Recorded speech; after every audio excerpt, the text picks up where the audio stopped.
Morning all of you. व्याकरण व्याख्या class first.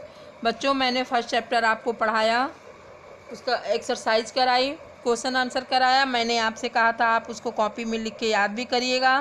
अब है सेकंड चैप्टर, जिसका नाम है वर्ण। किसी भाषा की छोटी छोटी ध्वनि जिसके और टुकड़े ना हो सके उसे वर्ण या अक्षर कहते हैं। बच्चों, भाषा की सबसे छोटी ध्वनि को, सबसे छोटी इकाई को वर्ण कहते हैं। वर्ण दो प्रकार के होते हैं बच्चों, स्वर और व्यंजन। स्वर किसे कहते हैं? जिन वर्णों को हम बिना किसी दूसरे वर्ण की सहायता से बोल सकते हैं उन्हें स्वर कहते हैं। स्वर की संख्या बच्चों 11 होती है।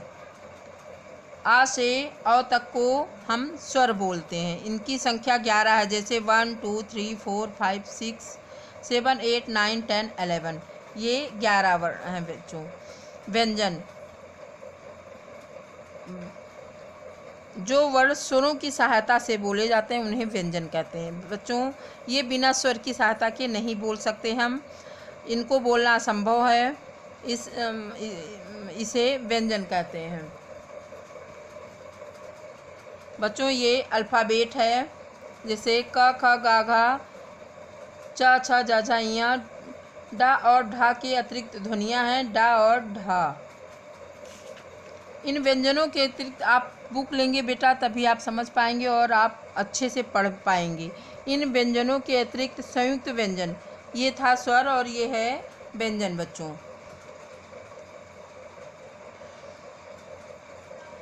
इनकी संख्या 35 होती है। बच्चों, इन व्यंजनों के अतिरिक्त संयुक्त व्यंजन भी होते हैं। जब दो व्यंजनों के बीच कोई स्वर ना हो तो संयुक्त व्यंजन बनते हैं। हिंदी के शब्दों में अक्षरों का प्रयोग होता है। हिंदी के शब्दों में अक्षरों का प्रयोग होता है, जैसे का प्लस ख छा बन जाएगा, ता प्लस रा त्रा, जा प्लस या ज्ञा, सा प्लस रा स्रा। जैसे क्षमा क्षेत्र कच्छ रक्षा, पुत्र पत्र पुत्र मित्र मात्रा, इसी तरह बनता है बच्चों। अब है अंग और आहा। वर्णों को अयोगवाह कहते हैं। ये ना स्वर कहलाते हैं और ना ही व्यंजन कहलाते हैं। ड और ढ वर्ण कभी भी शब्द के आरंभ में नहीं आते हैं बच्चों।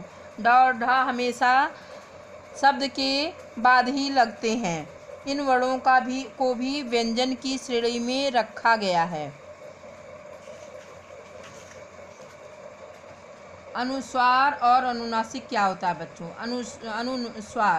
अनुस्वार एक बिंदु होता है बच्चों का, बिंदु वर्ण के ऊपर जो लगाया जाता है, जिसे अनुस्वार कहते हैं। अनुस्वार का उच्चारण करते समय गले से आने वाली वायु नाक के रास्ते से बाहर निकलती है, जैसे दंत, झंडा, बंदर, कंगन आदि। अनुनासिक क्या होता है? अभी अनुस्वार और अनुनासिक है, अब अनुस्वार मैंने बताया। अनुनासिक क्या होता है बच्चों? चंद्र बिंदु को हम अनुनासिक बोलते हैं। अनुनासिक का बिंदु वर्ण के ऊपर लगाया जाता है, जिसे अनुनासिक कहते हैं। अनुनासिक वाले वर्णों के उच्चारण में हवा नाक और मुंह दोनों से बाहर निकलती है। इसमें तो सिर्फ बच्चों नाक से निकलती है, आने वाली नाक से बाहर निकलती है, लेकिन इसमें नाक और मुंह दोनों से बाहर निकलती है बच्चों। जैसे चांद, गांव, आँख और ऊँट।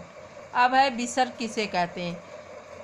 आहा के चिन्ह को वर्ण के बाद में लगाया जाता है, इसके चिन्ह को विसर्ग कहते हैं। जैसे दुख, छा, प्रातः, शनय शनय आदि।